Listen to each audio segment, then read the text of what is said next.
Bismillahirrahmanirrahim. Assalamu alaikum wa rahmatullahi ta'ala wa barakatuh. Alors, on va faire une autre leçon sur les cahiers de la lycéole CM1, c'est-à-dire 4e année primaire. Bien, la leçon d'aujourd'hui va être la préparation au bilan. La première question A. Entoure le petit de la canne et du canard. Voilà, comme vous le voyez, ça c'est un poussin. Donc, le petit de la canne, c'est celui. Bien. Alors, B, comment as-tu fait pour le reconnaître? Alors, bien sûr, comme vous le voyez, il y a ici la ressemblance. Donc, le petit, comme vous le voyez, ressemble à, si vous voulez, ses parents, entre parenthèses, c'est-à-dire à la canne et au canard. D'accord? Et comme vous le savez, la poule en général ou bien la canne,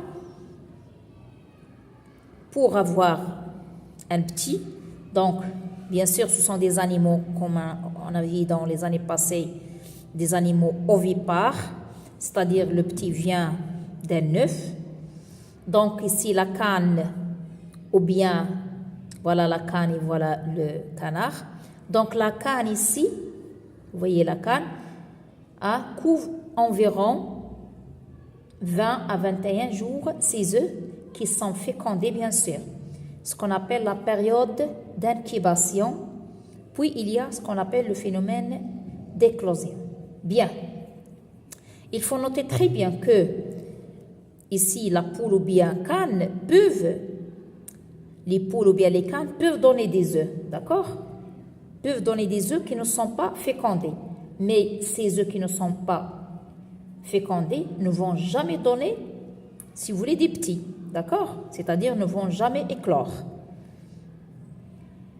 D'autres choses, pour avoir un petit, bien sûr, il faut, ou bien on doit avoir ce qu'on appelle un accouplement entre le mâle et la femelle.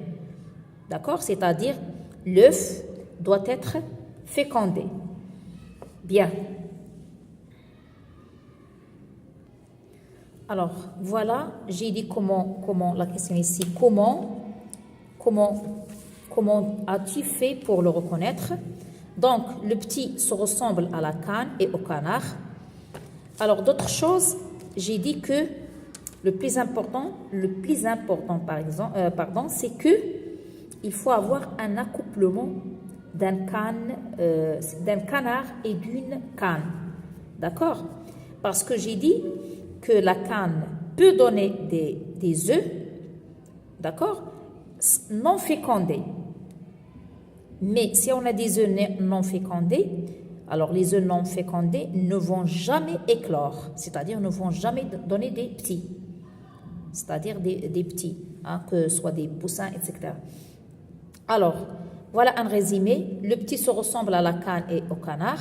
La canne, ou bien la poule en général, soit la poule, soit la canne, couvre environ 20 à 21 jours ces œufs qui sont fécondés, bien sûr, d'accord?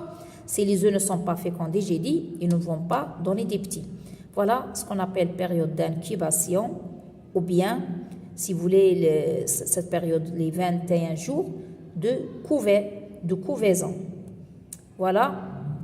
Puis après la période, j'ai dit, il y a ce qu'on appelle l'éclosion, c'est-à-dire le petit sort de l'œuf.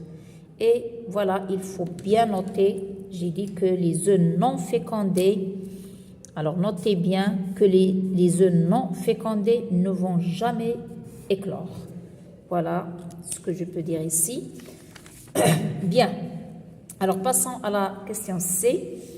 Colorer les phrases correctes et barre les phrases fausses.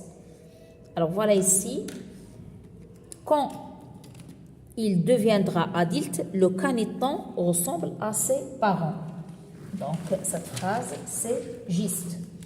Donc, oui, c'est vrai. Donc, on va colorier les phrases correctes. Donc, je vais colorier cette phrase. Alors, deuxième phrase, quand il deviendra adulte. Le caneton ne ressemble pas à ses parents. Non, c'est faux. Donc, barre la phrase, ou bien les phrases fausses. Donc, ça, c'est à barrer. Les caractéristiques ici du petit viennent de son père et de sa mère. On dit que ce sont des caractéristiques majoritaires. Bien sûr, non, cette phrase c'est fausse. Par contre, ici, les caractéristiques du petit viennent de son père et de sa mère. On dit que ce sont des caractéristiques héréditaires. Oui, c'est juste. Donc, je vais colorier encore cette phrase ici, ou bien ces phrases. Et voilà, explique, pour la deuxième question, explique ce que font ces animaux pour prendre soin de leurs petits.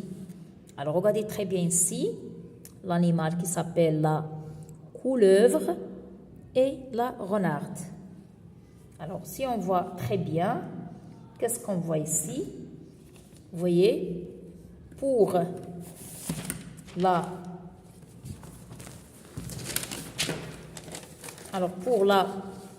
couleuvre, on va dire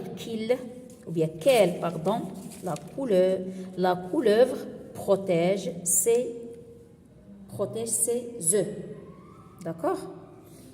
Et pour la renarde, vous voyez très bien, allaite ses petits.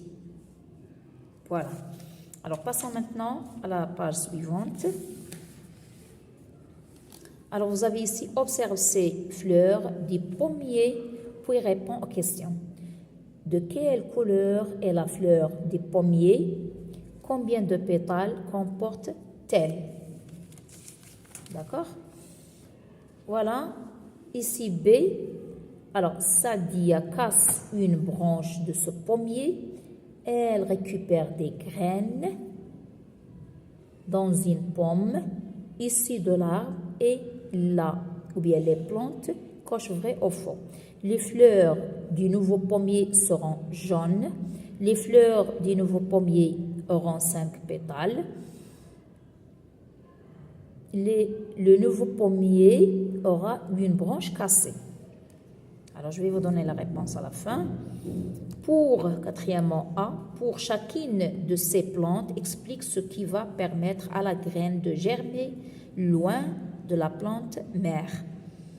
Alors, regardez ici, groseille et pissenlit. D'accord? Comment s'appelle ce phénomène de dispersion des graines? Alors, voilà, on va donner la réponse écrite ici. Bien, alors ici, observe ces fleurs.